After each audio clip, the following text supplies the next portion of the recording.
বিএনপির ঘোষিত ৩১ দফা কর্মসূচি শুধু রাজনৈতিক পরিকল্পনা নয়, এটি দেশের মানুষকে বাঁচানোর রূপরেখা বলে মন্তব্য করেছেন চট্টগ্রাম ১৩ আসনের মনোনয়ন প্রত্যাশী ও চট্টগ্রাম মহানগর বিএনপির আহ্বায়ক কমিটির সিনিয়র সদস্য সাবেক যুগ্ম সাধারণ সম্পাদক খোরশেদুল আলম। রবিবার বিকেলে আনোয়ারা উপজেলা সদরের জয়কালী বাজার সহ বিভিন্ন এলাকায় লিফলেট বিতরণ ও গণসংযোগকালে তিনি এ মন্তব্য করেন।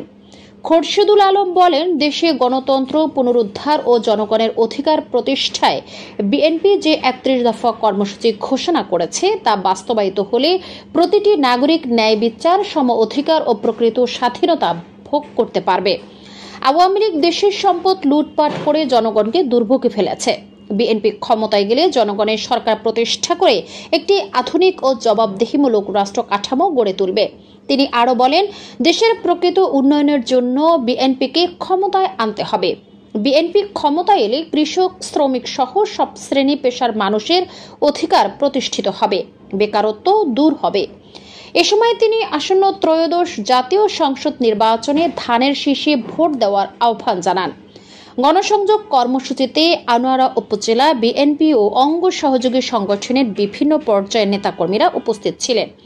তাদের মধ্যে ছিলেন অধ্যাপক নাজিম উদ্দিন, ডাক্তার বাবর, আব্দুল হালেক, ইসমাইল, আবু সায়েদ, মোহাম্মদ বাবু, শাকিল, মঞ্জুর আলম, রুহুল আমিন, হৃদয়, সোহেল, মামুন, দিদার ও জুয়েল সহ প্রমুখ।